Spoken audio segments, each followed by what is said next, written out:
Hi, எல்லாம் எப்படி இருக்கீங்க? அரசு செட்டப் பாக்ஸில் வந்துட்டு 3 சேனல் நியூஸ் சேனல் வரலன்னு சொல்லி ஆளுங்கட்சியை வந்து எல்லா கேள்வி கேட்டாங்க, எல்லா கட்சி தலைவரும். அதுக்கப்புறம் எதிர்க்கட்சி தலைவரும் கேள்வி கேட்டார். இதுமாரி வந்து உங்களோட இதுவெலாம் வந்து வெட்ட வெளிச்சமாக போடுறாங்கன்னு அந்த சேனலை மட்டும் முடக்கி வச்சுருக்கீங்களா அப்படின்னு சொல்லிட்டு. அப்படி முடக்கணும் அப்படின்னு சொன்னால் யூடியூப்லேயும் வராது, அதுக்கப்புறம் வந்து ப்ரைவேட்டு செட்டப் பாக்ஸ்லேயும் வராது. இதில் எல்லாத்துலேயுமே வந்துட்டு தான் இருக்குது. ப்ரைவேட்டு செட்டப் பாக்ஸ்லேயும் வருது, யூடியூப் சேனல்லையும் வருது லைவில் இந்த சேனல் எல்லாமே. இது வந்து ஏதோ டெக்னிக்கல் இஷ்யூஸ் போல் இருக்குது. அதுக்கப்புறம் வந்துட்டு எதிர்க்கட்சியாக இருக்க தலைவருக்கு தான் இந்த இந்த ஆன்சரு. ஏன் அப்படின்னு சொன்னால், ஆளுங்கட்சியாக வந்துட்டு 20 வருஷத்துக்கு முன்னாடி ஐயா கலைஞர் ஐயா இருந்தார். அப்போது வந்து நம்ம ஜெயலலிதா அம்மா தான் எதிர்க்கட்சி தலைவராக இருந்தாங்க. இப்போ போராடுறாருல ஒரு சேனல், பாலிமர் நியூஸ் சேனல், அந்த சேனலை வெளியே வரவே விடலை.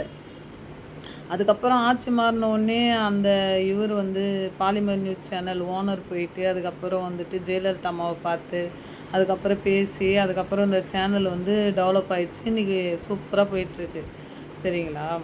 ஆளுங்கட்சியாக இருக்கும்போது அந்த சேனலை முடக்கணும்னு நினைக்கிறவங்க நீங்கள் இன்றைக்கி எதிர்கட்சி ஆகிட்டீங்கன்னு சொல்லிட்டு அந்த சேனலுக்காக நீங்கள் பேசுகிறீங்கன்னும் போது இதையும் ரொம்ப சந்தோஷப்படுது. அதுக்கப்புறம் ஒரு விஷயம், எல்லா கட்சிக்காரங்களும் ஆளுங்கட்சியை ஒரு கேள்வி கேட்குறீங்க. ஏதோ ஒன்று நடக்குது, அது நடக்கிறது கரெக்டாக தப்பான்னு தெரியல. ஆனால் அது வந்துட்டு ஆளுங்கட்சியை வந்துட்டு எதிர்கட்சி தலைவர் தான் கேள்வி கேட்குவாங்க. ஆனால் இங்கே வந்துட்டு எல்லா கட்சிக்காரங்களும் ஆளுங்கட்சிக்காரங்க கேள்வி கேட்குறீங்க ஆளுங்கட்சியில். சரிங்களா? என்ன விஷயம் அப்படின்னு சொன்னால், கர்நாடகாவுக்கும் நம்ம தமிழ்நாட்டுக்கும் இன்னொரு அணை இப்போ ஏற்கனவே இருக்குது, இன்னொரு அணை கட்ட போகிறோம் அப்படின்னு சொல்லிட்டு யார் என்ன சொன்னாலும் தடுக்க முடியாது அப்படின்னு சொல்லிட்டு பேசுகிறாங்க. அதை பற்றி தமிழ்நாட்டில் ஒரு ஒரு கட்சி தலைவர் கூட கண்டனம் தெரிவிக்கலை கர்நாடகாவுக்கு. ஆளுங்கட்சியை மட்டும் இத்தனை கேள்வி கேட்குற நம்ம தமிழ் மக்களுக்காக, குடி தண்ணிக்காக இதுமாரி அணை கட்ட போகிறோன்னு சொல்லிட்டு சொல்கிற ஒரு இது கர்நாடகாவுக்கு ஏன் ஒரு கட்சிக்காரங்க கூட கண்டனம் தெரிவிக்கலை? அதுக்கு என்னுடைய இதயத்துலேயும் இருக்குது, அதுமாரி எல்லார் மனசுலேயும் இருக்கும்ல அந்த கொஸ்டின்னு.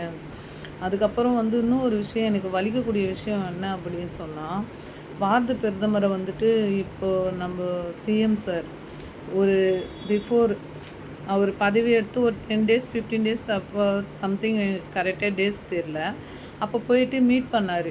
எந்த விஷயம் அப்படின்னு சொன்னால், அந்த கர்நாடகாவில் அந்த அணை கட்ட போகிறாங்க அப்படின்னு சொல்லிட்டு அவர் போய் பாரத பிரதமரை மீட் பண்ண அந்த டைமிங்கை ஏளனமாக பேசி ஒரு கட்சியிலேருந்து சொல்கிறான்.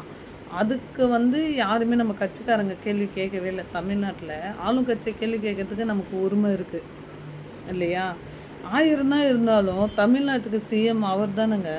நமக்கு எல்லாருக்குமே அவர் தானே சிஎம்மு. அவர் பேசுனான்னா நம்ம தமிழ் மக்கள் நம்மளை பேசுனா என்ன? அவரை ஒருத்தர் கூட கேள்வி கேட்கல அந்த கட்சிக்கார. அதுக்கப்புறம் இன்னொரு விஷயம், என்ன விஷயம் அப்படின்னு சொன்னால், இப்போ வந்துட்டு இன்னொரு இஷ்யூஸ் போயிட்டுருக்கு. எதிர்கட்சி தலைவர் வந்துட்டு பேசியிருக்காரு, விஜய் ரசிகரை வந்துட்டு பாலியல் தொல்லை கொடுத்துருக்காங்க, அது மேல் இடத்துக்கு தெரியும் அப்படின்னு சொல்லிட்டு சொன்னாங்க. கேள்வி இன்றைக்கி நியூஸ் இப்போ தான் பார்த்தேன் நான். சரிங்களா? அப்போ வந்துட்டு அஜித் குமார்னு ஒரு பையனை உச்சபட்ச சித்திரவதை, கொஞ்சம் நஞ்சம் இல்லை, அதை கேட்குறதுக்கு இதையும் பதறுது. அந்த தாய்க்கு எப்படி இருந்திருக்குமோ தெரியாது. அப்போ மேல் இடத்துலேருந்து ஃபோன் வந்துச்சுருந்தா நான் அவனை அப்படி ஒரு அடி அடித்து அப்படி ஒரு சித்திரவதை பண்ணி கொன்னாங்க. அப்போ எல்லா மீடியாவுமே கேட்டுச்சு, அப்போ யாருமே பதில் சொல்லலையே. ஆளுங்கட்சியாக நீங்கள் இருக்கும்போது இதுக்கு நீங்கள் பதில் சொல்லலை. ஆனால் இன்றைக்கி எதிர்கட்சி தலைவராக இருக்குன்னா மேல் இடத்துலேருந்து ஃபோன் வந்தது யாருன்னு கேட்குறீங்க. அது மட்டும் எந்த விதத்தில் நியாயம்தான் எனக்கு தெரியல. அந்த சிபிஐயில் வந்துட்டு அந்த பையன் விசாரணையில் அந்த அஜித் குமார்னு இருக்கிற அந்த அவர் எந்த ஒரு தப்புமே செய்யலை, நகை திருடலை அப்படின்னு வந்து சிபிஐயில் வந்துச்சு. இன்னும் அந்த லேடியை அரெஸ்ட் பண்ணலை. ஏன் பண்ணலை?